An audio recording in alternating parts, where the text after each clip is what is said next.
کسی قبرستان میں رات کے وقت ایک شخص ایک لاش کے ساتھ زنا کر رہا تھا۔ اس وقت کا جو بادشاہ تھا وہ نہایت ہی نیک صفت انسان تھا۔ اس کے خواب میں ایک سفید پوش شخص آیا، آ کے بادشاہ کو حکم دیا کہ فلانے قبرستان میں ایک شخص اس گناہ کا مرتکب ہے،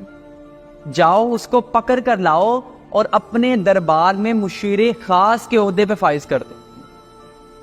بادشاہ نے اس کی وجہ جاننی چاہی تو خواب ٹوٹ گیا، وہ سوچ میں پڑ گیا۔ بہرحال اس نے اپنے سپاہی بھیجے اس مقام پر، تو وہ شخص واقعی ہی اس گناہ میں مبتلا تھا۔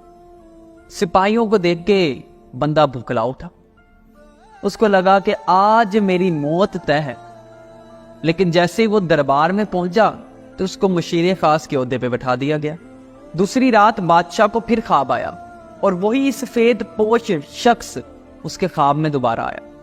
تو بادشاہ نے فوراً ہی وجہ پوچھی کہ ایک زانی کو اس عہدے پہ فائز کرنے کی کیا وجہ ہے۔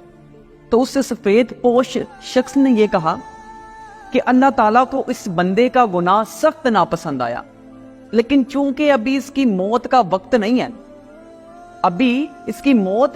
ہے، غور کریے گا، تو اللہ تعالیٰ نے فرمایا کہ اس کو عیش و عشرت میں ملوث کر دو تاکہ کبھی یہ اپنے گناہ پر توبہ نہ کر سکے،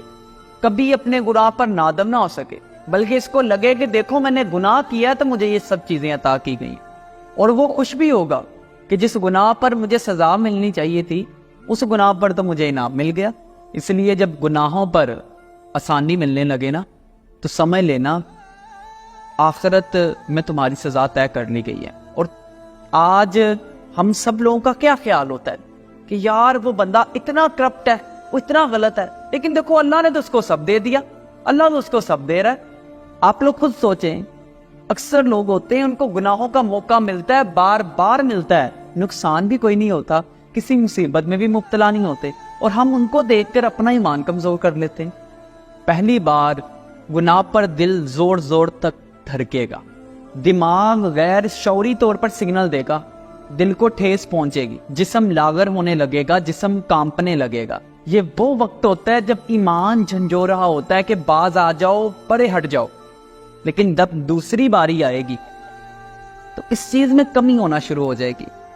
اور پھر ایک ٹائم آتا ہے انسان مست ہو جاتا ہے، خوش ہو جاتا ہے، لیکن اس کو یہ پتہ نہیں ہوتا کہ اوپر والے نے کنیکشن کاٹ دیا ہے۔